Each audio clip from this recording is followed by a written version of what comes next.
Good morning everyone. आज हम एक नया चैप्टर स्टार्ट करेंगे, लेकिन चैप्टर स्टार्ट करने से पहले आपको बोल देता हूँ कि आप लोग का एग्ज़ाम नज़दीक है। आई थिंक नेक्स्ट वीक आपका एग्ज़ाम स्टार्ट हो जाएगा, तो आपको बहुत ज़्यादा मेहनत करने की ज़रूरत है। और इस चैप्टर में मैं जहाँ तक पढ़ाऊँगा वहाँ तक आने वाला है, ठीक है।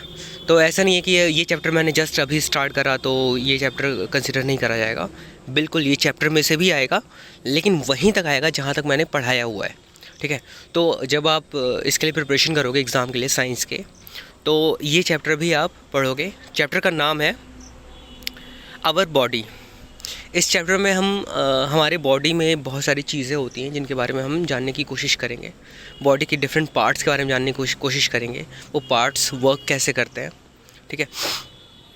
तो मुझे लगता है कि बिना किसी देरी करे इस चैप्टर को स्टार्ट करना चाहिए, ठीक है। ये चीज़ आपको हमेशा याद रखना है कि जो भी एग्ज़ाम में आएगा तो उसमें अगर आपको पूरा चैप्टर अच्छे से पढ़ाया गया तो चैप्टर में से कहीं से भी आ सकता है। ज़रूरी नहीं है कि वो सिर्फ़ और सिर्फ एक्सरसाइज से ही आपको क्वेश्चंस मिल जाए। आपको शायद पहले एक्सरसाइज से ही क्वेश्चंस मिलते रहे हैं, तो ज़रूरी नहीं है कि आपको एक्सरसाइज से ही मिले, या ऐसा भी हो सकता है एक्सरसाइज से कुछ क्वेश्चंस हो सकते हैं। कुछ क्वेश्चंस जो है बुक के अंदर से कहीं से भी रेज़ किया जा सकता है और वो आपको दिया जा सकता है, ठीक है। तो इन बातों का ध्यान रखना होगा। और क्वेश्चन के आंसर्स रट के लिखने से ज़्यादा अच्छा है कि क्वेश्चन के आंसर्स आप समझो पहले, ठीक है। अगर आप समझ लोगे, क्वेश्चन समझ लोगे और आंसर्स तो टूटी फूटी इंग्लिश में भी आप लिखोगे चलेगा, ठीक है। लेकिन मैं चाहता हूँ कि आप सभी लोग मेहनत करो और एफ़र्ट डालो, ठीक है। ऐसे एफ़र्ट डालने से ही इंग्लिश में आप अपनी मर्ज़ी से आंसर लिख सकते हो। आपको जो है रटने की ज़रूरत नहीं पड़ेगी कि इस पर्टिकुलर क्वेश्चन का आंसर ये था, ये इसको पूरा रट लेते हैं। तो वो एक तो बहुत ही बेकार सा मेथड है, ठीक है। जहाँ पे रटने की ज़रूरत पड़ती है, कुछ वर्ड्स होते हैं, कुछ टर्म्स होते हैं, तो वहाँ पे वो अपना जो एनर्जी होता है वो वहाँ पे खर्च करना होता है आपको, ठीक है। ऐसे नहीं कि कुछ भी जो भी मिल रहा है सब कुछ रट ले रहे हैं, तो वो बहुत ही गलत तरीका है। तो स्टार्ट करते हैं। इंट्रोडक्शन में सबसे पहले कह रहा है the nervous system consists of the brain, spinal cord and nerves. Last chapter में हमने नर्व्स लास्ट में कवर करा हुआ था कि नर्व्स कैसे काम करते हैं। हमारे पूरे बॉडी में नर्व्स कैसे पूरे बिखरे पड़े हुए हैं, ठीक है। तो ये एक राइट साइड में एक डायग्राम दिया हुआ है।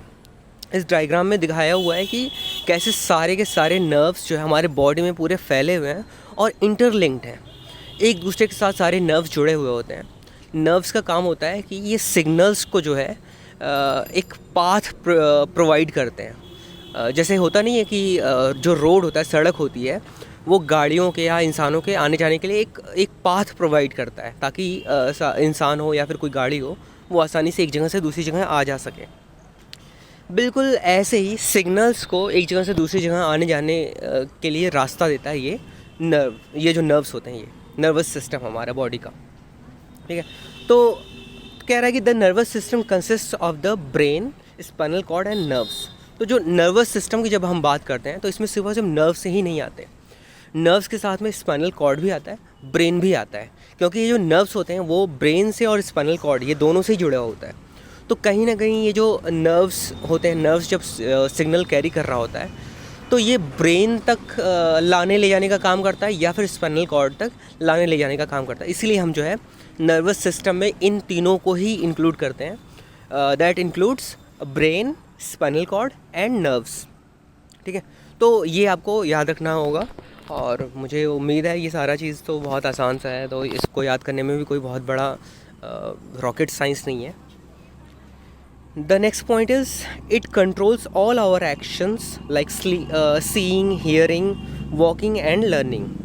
तो ये जो पूरा नर्वस सिस्टम है that includes brain, spinal cord and nerves, ये तीनों ही चीज़ें मिलके हमारी सारी एक्टिविटीज़, ऑलमोस्ट सारी एक्टिविटीज़ को कंट्रोल करता है। लाइक सीइंग, हम देख पाते हैं इनकी वजह से, इन तीनों चीज़ों के कम्बिनेशन की वजह से। हम सुन भी इन तीनों चीज़ों की कम्बिनेशन की वजह से सुन पाते हैं। हम वॉक भी कर रहे हैं तो भी इन्हीं की वजह से, और लर्न कर रहे हैं कोई भी चीज़ वो भी इन्हीं तीनों चीज़ों की वजह से, ठीक है। तो इससे आपको जो है आइडिया लग रहा होगा कि ये जो हमारा नर्वस सिस्टम है कितना ज़्यादा इम्पोर्टेंट होगा। ये हम इस चैप्टर में समझने की कोशिश करेंगे कि ये नर्वस सिस्टम इतना ज़्यादा इम्पोर्टेंट क्यों है, ये ब्रेन को और स्पाइनल कॉर्ड को से जुड़ा हुआ होता है, कैसे जुड़ा हुआ होता है, उसका बेनिफिट क्या होता है, ठीक है, और कैसे ये वर्क करता है, ठीक है। तो मतलब आपको ये पर्टिकुलर डायग्राम वगैरह बनाना आना मैं मतलब एक्सपेक्ट नहीं कर सकता आपसे कि इतना मतलब ख़तरनाक सा चीज़ आपको बनाना आए, लेकिन अगर आपको फिर भी बनाना आ जाए तो बहुत अच्छी बात है। ये किसी भी चीज़ की शोभा बढ़ा देता है। मतलब एटलीस्ट कोई क्वेश्चन अगर किसी ने ऐसे इससे रिलेटेड पूछा हुआ है और आपने अगर ऐसे ये डायग्राम बना दिया तो ये बहुत ज़्यादा इम्पैक्ट डालता है, ठीक है। और एक और चीज़ मैं आप लोगों को बोलना चाहूँगा, मैंने नोटिस करा हुआ है कि आप लोग होमवर्क्स नहीं कंप्लीट कर रहे हो, आप लोग सीरियस नहीं हो अपने होमवर्क्स को लेके, तो that is very bad thing, very bad habit.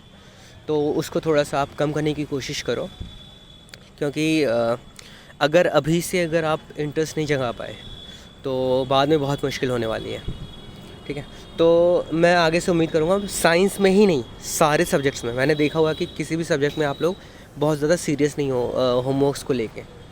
तो होमवर्क्स करना बहुत ही ज़्यादा ज़रूरी है, और होमवर्क करने के लिए आपको पढ़ना ज़रूरी होता है, ठीक है। मुझे लग रहा है आप सभी लोग बहुत ज़्यादा आलसी हो रहे हो, ये अच्छी बात नहीं है, ठीक है। तो आगे से उम्मीद करूँगा कि आप लोग पूरा पार्टिसिपेट करोगे और अपने होमवर्क्स ईमानदारी के साथ करोगे और पूरा का पूरा करोगे, ठीक है। आगे बढ़ते हैं। ब्रेन। अब ब्रेन के बारे में बात करते हैं। सबसे पहले ये जो नर्वस सिस्टम था, इसमें सबसे पहला पार्ट है, सबसे इम्पॉर्टेंट, मतलब ऐसे अगर देखा जाए तो सबसे ज़्यादा इम्पॉर्टेंट कोई सा भी पार्ट हमारे बॉडी का वो है ब्रेन। ब्रेन की वजह से ही हम ज़्यादातर एक्टिविटीज़ कर पाते हैं, ठीक है। ब्रेन नहीं होता तो हम एक्टिविटीज़ नहीं कर पाते। हम चीज़ों को देखते लेकिन हमें समझ में नहीं आता हमने क्या देखा, हम सुनते लेकिन हमें समझ में नहीं आता हमने क्या सुना, ठीक है। तो ब्रेन ज़्यादातर वर्क करता है, और उसके बारे में अभी आपको समझ में आ जाएगा ब्रेन कैसे इंपॉर्टेंट है हमारे लिए। तो पहला पॉइंट कह रहा है, the brain is the control centre of the whole body. It send and receives messages from different parts of the body through the spinal cord and nerves. तो हमारे पूरे बॉडी का जो कंट्रोल सेंटर है वो है brain. It sends and receives messages from different part of the body through the spinal cord and nerves. तो brain को जब भी कहीं पे भी सिग्नल भेजना होता है हमारे बॉडी के किसी भी पार्ट को, तो वो सिग्नल स्पाइनल कॉर्ड से होते हुए और नर्व्स से होते हुए उस पर्टिकुलर पार्ट तक जाता है। जैसे मान लो कि मेरे पैर के अंगूठे में इचिंग हो रही है, ठीक है। तो इचिंग हो रही है कैसे पता चलेगा? हमारा ब्रेन जो है सिग्नल भेजता है। हमारा ब्रेन जो सिग्नल भेजेगा वो उस अंगूठे तक, वो सिग्नल स्पाइनल कॉर्ड से फिर नर्व्स से होते हुए उस पर्टिकुलर जगह पे जाता है। फिर वहाँ पे कुछ चेंजेस होते हैं जिसकी वजह से हमें खुजली महसूस होती है। उसके बाद ही जो है हम अपना हाथ वहाँ पे ले जाते हैं और खुजा लेते हैं, ठीक है। तो ऐसे करके पूरा सिस्टम होता है। इसीलिए जो है ब्रेन को control centre of the whole body बोला जाता है। जैसे कोई सा भी जगह देखो, मतलब कोई भी पर्टिकुलर शहर की बात करी जाए तो शहर का एक कंट्रोल सेंटर बोल सकते हैं उसको, जहाँ पे पुलिस स्टेशन होता होगा, कि पुलिस जो है सारा का सारा जो सिक्योरिटी वगैरह है उस पर्टिकुलर हेडक्वार्टर में ही रह के, उस पर्टिकुलर कंट्रोल सेंटर में ही रह के सारी चीज़ें देखती रहती है, ठीक है। तो ऐसे ही है ये वाला हमारे बॉडी का भी सिस्टम, ठीक है। इसको ऐसे समझ सकते हो कि जैसे आपके घर की लाइट है, ठीक है। आपके घर की लाइट का जो मेन जहाँ पे चेंजर होता होगा, जहाँ पे आपका चेंजर वगैरह होगा या फिर जहाँ एमसीबी होगा, वो आपका एक सेंट्रल सिस्टम है, ठीक है। सेंट्रल कंट्रोल सिस्टम है जहाँ से लाइट आपके घर का पूरा कट आउट भी किया जा सकता है और पूरा का पूरा वापस से लाया भी जा सकता है, ठीक है। बिल्कुल ऐसे ही हमारे बॉडी का भी जो ब्रेन है वो सेम वैसे ही पार्ट प्ले करता है।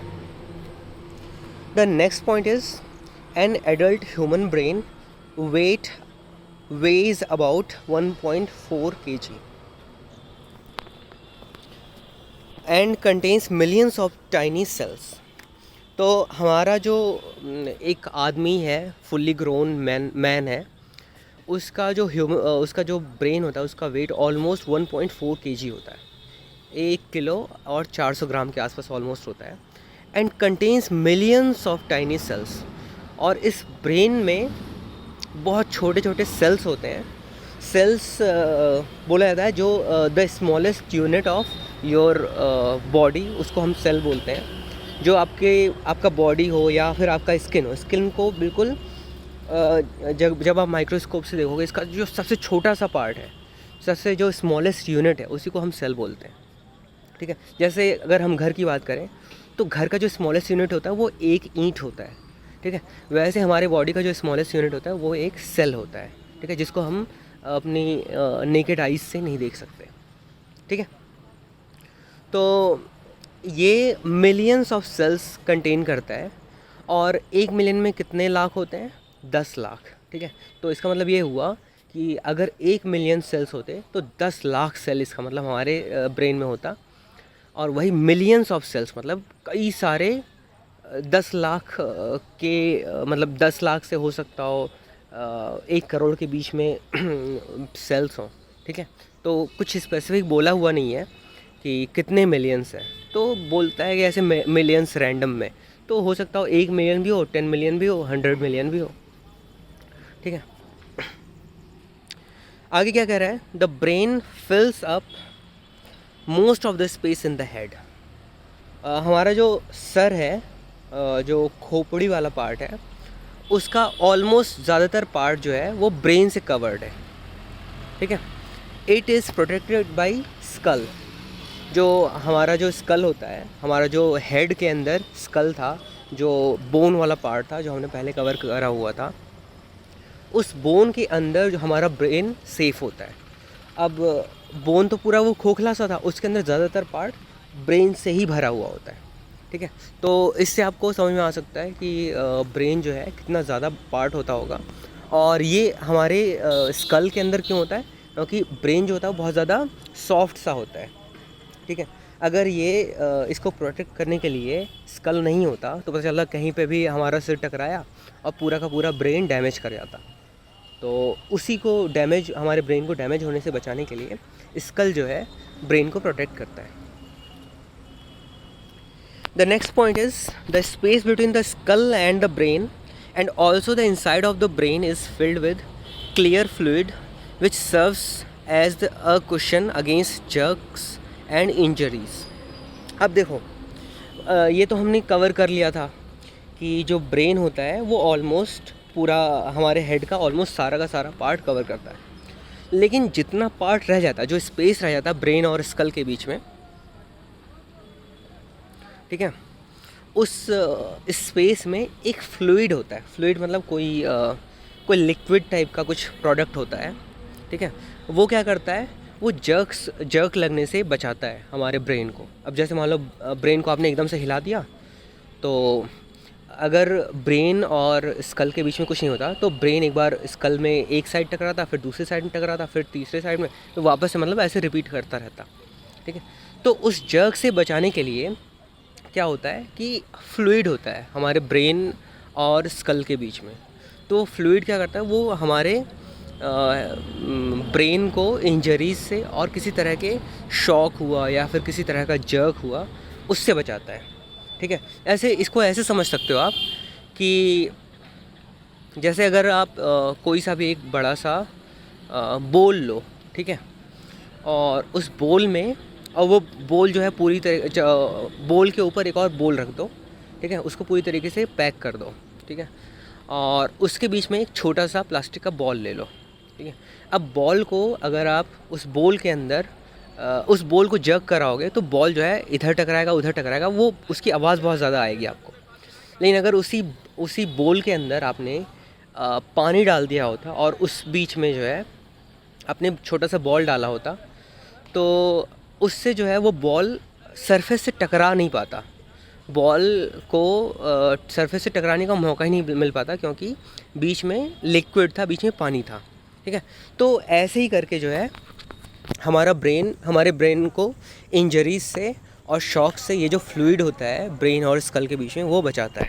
ठीक है, तो आज इतना ही रहने देते हैं, बाकी हम नेक्स्ट लेक्चर में कंटिन्यू करेंगे। Thank you.